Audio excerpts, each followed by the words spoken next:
Dahil mahilig mag-ulam ng tusino yung dalawa, ay gagawa tayo ng ating version ng homemade tusino. Yan, so tingnan natin kung masarap yung kalalabasan ng gagawin nating tusino. Gagawa tayo ngayon ng tusino. Yan, homemade tusino. Ito yung gagamitin natin na yan, baboy.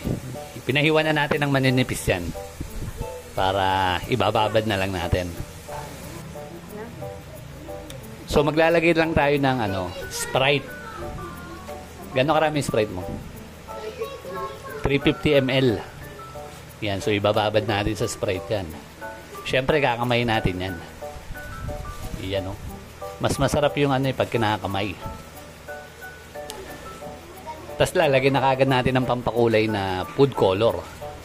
So gel yung ilalagay natin na food color. Yan, para magkulay tusino kagad,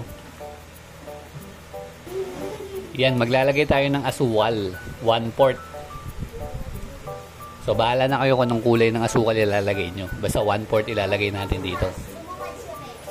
So unti-unti lang daw lagay ng asukal.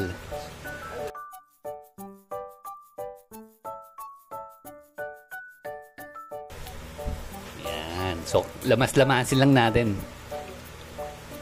I-massage natin yung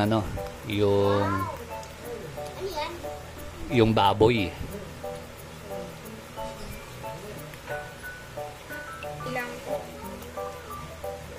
At lalagyan naman natin ngayon ng asin. Yan, lagyan natin ng asin.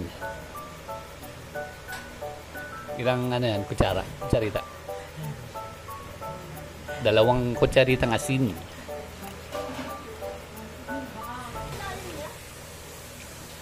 Ang sikreto sa masarap na tusino, ang paglamas. Yan, dapat lamas na lamas. So, lalagyan daw natin ng konting paminta. 1 teaspoon pala na paminta.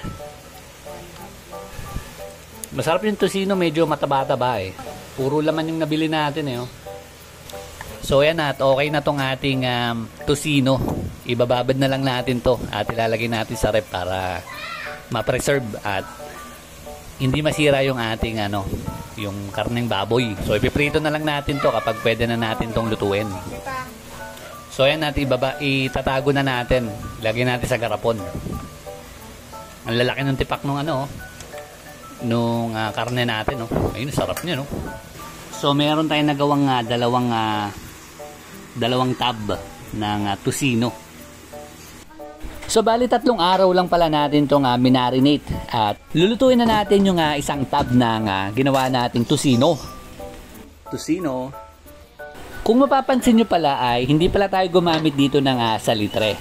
Kasi hindi naman natin ito papatagalin. Mga 1 linggo lang natin itong ibababad or mamarinate at kakainin na rin kaagad natin to.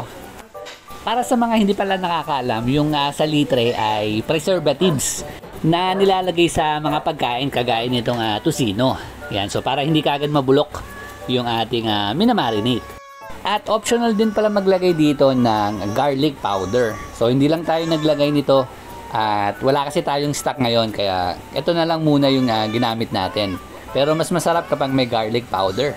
Isa pa pala, kapag gagawa kayo nito, maganda piliin nyo yung parte ng kasim para malambot talaga. Sarap. Lasang kusino. Thank you for watching. Ang sarap!